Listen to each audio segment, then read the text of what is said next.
Assalamualaikum warahmatullahi wabarakatuh. Perkenalkan saya Iva Maisaro dari program studi S1 Manajemen Fakultas Ekonomi dan Bisnis semester 3 kelas D. Di sini saya akan membahas tentang materi bisnis internasional. Nah, yang pertama ada kebijakan perdagangan internasional.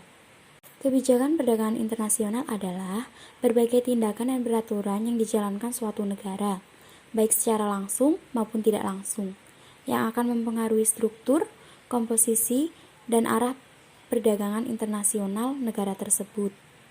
Kebijakan dilaksanakan dengan tujuan untuk melindungi kepentingan ekonomi nasional, industri dalam negeri, dan lapangan kerja, serta menjaga stabilitas ekonomi nasional.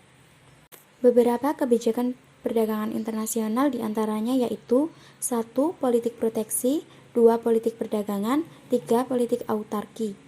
Politik proteksi adalah kebijakan pemerintah untuk melindungi industri dalam suatu negeri yang sedang tumbuh dan persaingan barang impor. Bentuk politik proteksi ada dua, yaitu tarif dan non-tarif. Beberapa tujuan proteksi diantaranya yaitu mengatasi masalah deflasi dan pengangguran, mendorong perkembangan industri baru, mendiversifikasikan perekonomian, menghindari kemerosotan industri-industri tertentu, memperbaiki neraca pembayaran, menghindari dumping, menambah pendapatan pemerintah. Kuota import adalah pembatasan secara langsung terhadap jumlah barang yang boleh diimpor dari luar negeri untuk melindungi kepentingan industri dan konsumen. Pembatasan ini biasanya diberlakukan dengan memberikan lisensi kepada beberapa kelompok individu atau perusahaan domestik untuk mengekspor suatu produk yang jumlahnya dibatasi. Kuota impor dapat digunakan untuk melindungi sektor industri tertentu dan neraca pembayaran suatu negara. Negara maju pada umumnya memberlakukan kuota impor untuk melindungi sektor pertaniannya. Nah, sedangkan negara-negara berkembang melakukan kebijakan kuota impor untuk melindungi sektor industri manufakturnya dan melindungi kondisi neraca pembayarannya.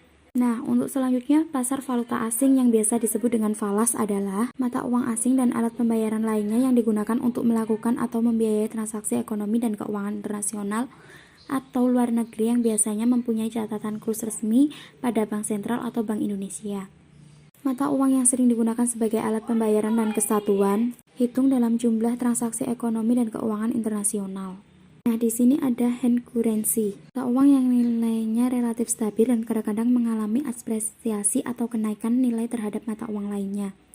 Yang kedua yaitu soft currency, mata uang lemah yang jarang digunakan sebagai alat pembayaran dan satuan hitungnya karena nilainya relatif tidak stabil dan sering mengalami depresiasi atau penurunan nilai terhadap mata uang lainnya. Mekanisme pasar falas. Bursa atau pasar falas adalah suatu tempat atau sistem di mana perorangan, perusahaan, dan bank dapat melakukan transaksi keuangan internasional dengan jalan melakukan pembelian atau permintaan dan penjualan atau penawaran falas. Pihak-pihak yang terlibat dalam pasar falas yaitu eksportir-importir, bank devisa, perdagangan perantara, bank sentral, investor, turis. Fungsi pasar falas sendiri diantaranya yaitu menyelenggarakan transaksi pembayaran internasional, menyediakan kredit jangka pendek atau pembayaran internasional, memberikan fasilitas hedging. Contoh transaksi pasar falas, importir A di Jakarta ingin mengimpor mesin dari seorang importir B di New York seharga 10.000 US dollar. Karena pembayaran harus dilakukan dalam US dollar, maka importir A di Jakarta sebagai nasabah harus datang ke bank devisa untuk membeli atau meminta US dollar dengan menjual atau menawarkan rupiah bila kurs atau forex yang berlaku sebesar 88.000 per US dollar. Maka untuk mendapatkan US dollar 10.000, maka importir A membayar rupiah sebanyak 10.000 US dollar dikali 8.000 rupiah per US dollar sama dengan 80 juta rupiah. Sistem kurs valuta asing.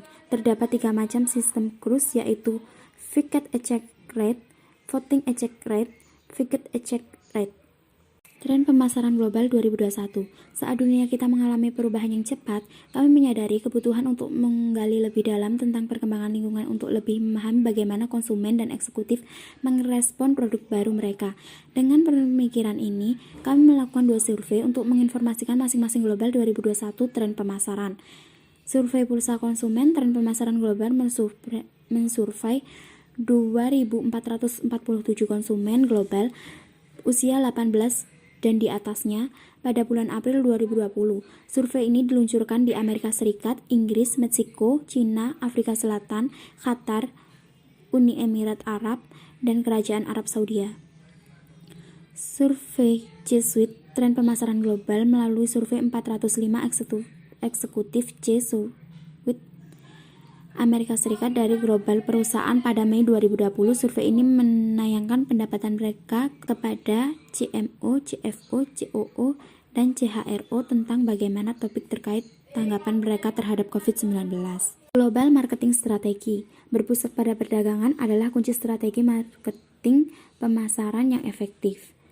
Pelanggan pada akhirnya menentukan keberhasilan atau kegagalan strategi. Pergeseran fokus dari perusahaan ke pelanggan dengan memasukkan perspektif pelanggan mewakili perkembangan strategi jangka panjang yang alami. Para ekonom cenderung mengambil perspektif tingkat industri dan pakar manajemen mengadopsi perspektif yang berpusat pada perusahaan. Tetapi pelanggan adalah unit analisis yang lebih kecil, membantu menjelaskan variasi dalam kinerja perusahaan dengan menangani unit analisis yang semakin kecil.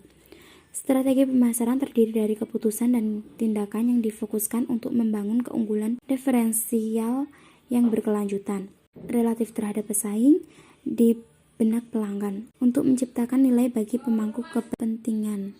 Mengapa strategi pemasaran kunci kinerja keuangan jangka panjang? Dikarenakan sejumlah besar penelitian mendokumentasikan dampaknya terhadap keuangan.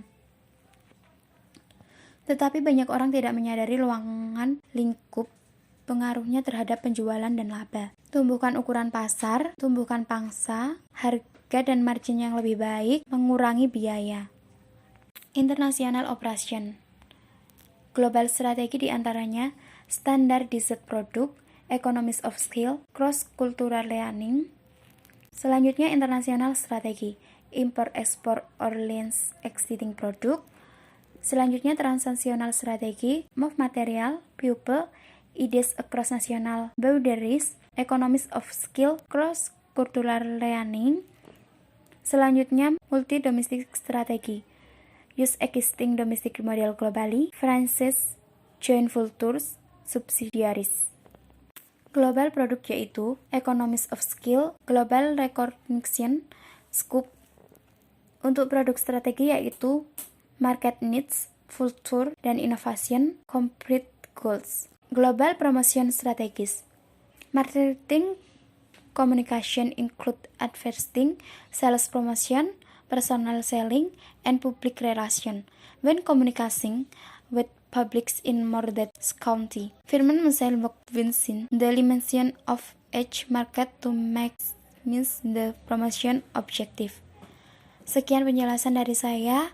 Wassalamualaikum warahmatullahi wabarakatuh.